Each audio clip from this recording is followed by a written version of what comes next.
ہم قرآن کو سمجھنا نہیں چاہتے۔ ہماری سب سے بڑی وجہ یہ ہے، یہی وجہ ہے کہ ہماری مسجدیں جو ہیں وہ خالی رہتی ہیں، اس لیے کہ کوئی بندہ اس بات کے لیے تیار ہی نہیں ہے کہ وہ قرآن کو سمجھے۔ اور جمعہ کا دن ہی لگا لیں، کتنے لوگ ایسے ہوتے ہیں جو پہلے آ کر کوئی واعظ و نصیحت کی بات سن لیں، جیسے ہی جمعے کی دوسری اذان دی جاتی ہے تب لوگ اپنے گھروں سے مسجد کی طرف نکلتے ہیں بڑی مشکل کے ساتھ، نہ تو خطبہ سنا، نہ کوئی واعظ و نصیحت سنی، نہ قرآن کی کوئی بات سنی، نہ خطبہ سنا، کچھ بھی نہیں سننا ہم نے، بس فرضی طور پر 2 فرض ادا کیے بڑی مشکل سے، اور پتہ نہیں جب فرض پڑھتے ہیں تو ہمارا دل کہاں ہوتا ہے، سوچ کہاں ہوتی ہے، خیال کہاں ہوتے ہیں، جلدی جلدی بس ان فرضوں کو ادا کیا۔ دوسری طرف سلام بھی مکمل طور پر نہیں پھرتا کہ بس پتہ چلتا ہے کہ قوم جو ہے وہ مسجد کی گیٹ سے باہر ہو چکی ہے۔ کیوں؟ اس لیے کہ قرآن کو ہم سمجھنا نہیں چاہتے، اور یہی ہماری زوال کی سب سے بڑی وجہ ہے۔ امام الانبیاء نبی پاک صلی اللہ علیہ وآلہ وسلم نے آج سے 1450 سال پہلے اس دور کے بارے میں اپنے صحابہ کو بتا دیا۔ وہ کہتے ہیں جی حضور کو خبر نہیں تھی۔ کون سی ایسی خبر نہیں تھی جو رحمت عالم صلی اللہ علیہ وآلہ وسلم نے اپنی امت کو نہ دی ہو؟ تو اگر بے خبر ہو تو اس میں امام الانبیاء نبی پاک صلی اللہ علیہ وآلہ وسلم کی تعلیمات کی کیا قصور ہے؟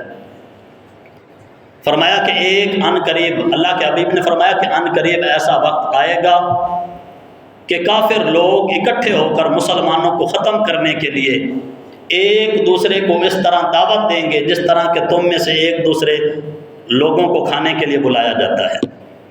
جس طرح ہم دوست احباب کبھی کھانے کے لیے ایک دوسرے کو دعوت دیتے ہیں کہ آئیں جی کھانا کھائیں، فرمایا کہ ان قریب ایسا وقت آئے گا کہ کافر اکٹھے ہو جائیں گے، ایک دوسرے کو دعوت دیں گے۔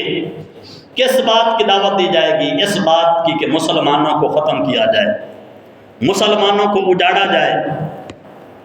وہ دعوت دیں گے کہ برما کو ختم کر دو، برما کو ختم کر دیا جائے گا۔ پھر دعوت دیں گے کشمیر کو ختم کرو، کشمیر کو ختم کر دیا جائے گا۔ پھر دعوت دیں گے کہ غزہ فلسطین کے مسلمانوں کو ختم کرو، ان کو ختم کر دیا جائے گا۔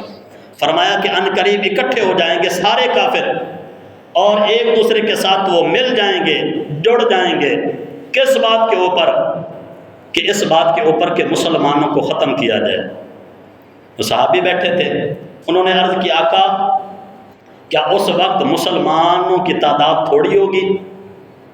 انہوں نے تو اپنا اندازہ لگایا تھا کہ ہم 313 تھے، اور ہمارا رعب اور دبدبہ اور ایمانی طاقت اتنی تھی کہ 313 کے ہونے کے باوجود بھی ہم نے ہزاروں کے اوپر فتح حاصل کی۔ ان کی سوچ میں یہ بات تھی کہ ہو سکتا ہے شاید اس وقت مسلمانوں کی تعداد کم ہو۔ اللہ کے حبیب صلی اللہ علیہ وآلہ وسلم نے فرمایا ایسی بات نہیں ہے، اس وقت مسلمانوں کی تعداد کم نہیں ہوگی بلکہ کثرت کے ساتھ مسلمانوں کی تعداد ہوگی، بہت زیادہ تعداد ہوگی۔ تو عرض کی آقا پھر یہ کیسے ہو سکتا ہے کہ اتنے زیادہ مسلمان ہوں اور پھر کافر لوگ جو ہیں وہ مسلمانوں کو بغیر کسی وجہ کے شہید کر دیں؟ کیسے ہو سکتا ہے؟ سوچنے کی بات ہے۔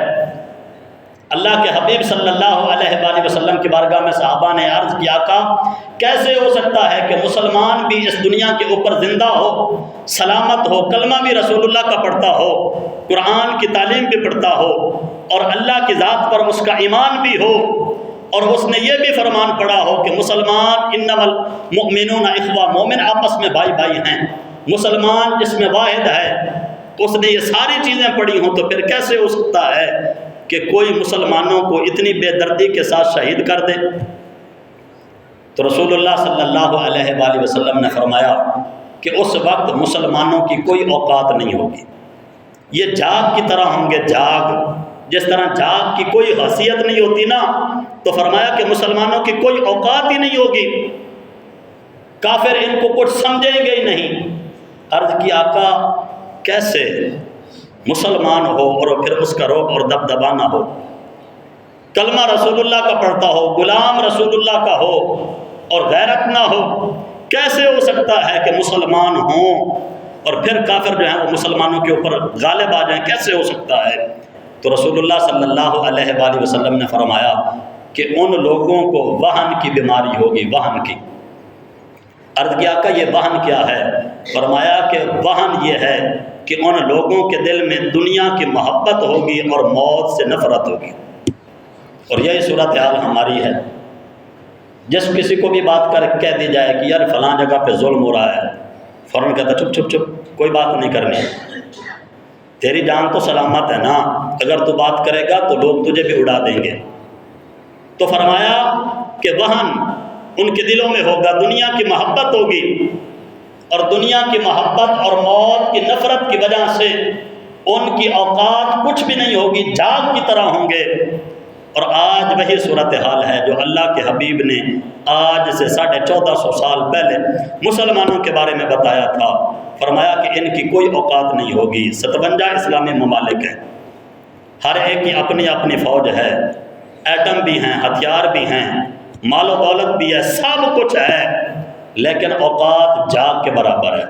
کسی کو کوئی پرواہ ہی نہیں ہے، لاکھوں باتیں کر لیں، کوئی کسی کی کوئی اوقات نہیں ہے۔ یہ یہاں سے بیٹھ کر اپنے گھر میں بیٹھ کر یہ بھی کریں گے، وہ بھی کریں گے، بڑی بڑی باتیں کر دیتے ہیں، لیکن وہ سن لیتے ہیں اور سننے کے بعد ان کو کوئی پرواہ نہیں ہوتی۔ جس طرح پہلے ظلم جاری تھا، اب بھی ظلم جاری ہے۔ اور جب تک مسلمانوں کے دل سے دنیا کی محبت نہیں نکلے گی اور موت سے جو نفرت ہے، یہ جب محبت میں نہیں تبدیل ہوگی، تب تک مسلمانوں کی کوئی اوقات نہیں ہوگی۔ تو فرمایا کہ یہ سب سے بڑی وجہ یہ ہے کہ قرآن سے دوری ہے۔ مسلمانوں کے زوال کی سب سے بڑی وجہ قرآن سے دوری ہے۔ اور اگر مسلمان آج بھی قرآن کے اوپر عمل کریں تو اللہ قرآن کے صدقے آج بھی مسلمانوں کو عزتیں عطا فرما دے۔ جناب حضرت عیسیٰ علیہ السلام آپ جا رہے تھے اور آپ کے ساتھ آپ کے جو ہیں وہ امتی بھی تھے، حواری بھی تھے۔ ہر نبی کے امتی، اگر آپ تاریخ پڑھیں، قرآن پڑھیں، حدیث پاک پڑھیں، تو یہ الفاظ بالکل واضح طور پر ثابت ہوتے ہیں کہ جب بھی کسی امتی کو کوئی بھی مسئلہ درپیش آیا تو اس نے اس مسئلے کو اپنے نبی کی بارگاہ میں پیش کیا، اور اس نے یہ عقیدہ قیامت تک آنے والے امتیوں کو اور قیامت تک آنے والے مسلمانوں کو یہ بتایا کہ کوئی بھی ایسا مسئلہ نہیں ہے یا کوئی بھی ایسی صورتحال نہیں ہے کہ جس کا حل اللہ نے اپنے نبی کو عطا نہ فرمایا ہو۔ یہ اور بات ہے کہ آج کا مسلمان کلمہ بھی پڑھتا ہے اور کہتا ہے کہ رسول اللہ کے پاس کچھ نہیں ہے۔ یہ اور بات ہے کہ آج کا مسلمان کلمہ پڑھنے کے باوجود بھی کہتا ہے کہ نبی کے پاس کچھ بھی نہیں ہے، کیا کرنے جاتے ہو، کیا مانگتے ہو، خدا سے مانگو۔ اور اتنی بھی بات سمجھ میں نہیں آتی، جو اگر سب کچھ خدا سے ہی مانگنا ہوتا تو خدا نے پھر اپنے حبیب کو اس دنیا میں مبعوث کیوں فرمایا؟ اللہ نے پھر نبیوں کو کیوں بھیجا؟ یہ تعلق کیوں قائم کیا؟ تو حضرت عیسیٰ علیہ السلام ان کے حواری ساتھ تھے، ایک بستی سے گزرے تو وہ تباہ و برباد پڑی ہے، اینٹ سے اینٹ بجی ہوئی ہے اس کی۔ جب اس بستی کو دیکھا کہ وہ ہلاک ہوئی ہے تو حواریوں نے حضرت عیسیٰ علیہ السلام کی بارگاہ میں عرض کی، یہ وہ عقیدہ ہے جو قیامت تک کے لیے جاری و ساری رہے گا، اور آدم علیہ السلام سے لے کر قیامت تک کے لیے عقیدہ ہے۔ کہنے لگے کہ اللہ کے نبی، ہم نے نا اس قوم کا حال احوال جاننا ہے، اس کا قصہ جاننا ہے کہ کیا وجہ ہے، یہ کون سی قوم تھی اور کیوں ان کے اوپر عذاب آیا، ہمیں یہ سب کچھ چاہیے۔ آپ اللہ کی بارگاہ میں عرض کریں اور ہمیں ان کے احوال کو جاننا ہے۔ اور ان کا بھی یہ عقیدہ تھا کہ اللہ کے نبی کو اللہ نے سارے اختیار دیے ہیں۔ جناب حضرت عیسیٰ علیہ السلام نے اللہ کی بارگاہ میں عرض کی کہ میرے مالک، اس بستی کو زندہ فرما، ہم ان کے ساتھ گفتگو کرنا چاہتے ہیں، ان کے احوال جاننا چاہتے ہیں۔ اللہ رب العزت خالق کائنات مالک کائنات نے فرمایا کہ میرے پیارے عیسیٰ، ایسا کرنا، رات کے وقت آنا اور ان کو پکارنا، اور یہ تیری پکار کا جواب دیں گے اور تیرے ہر سوال کا بھی جواب دیں گے۔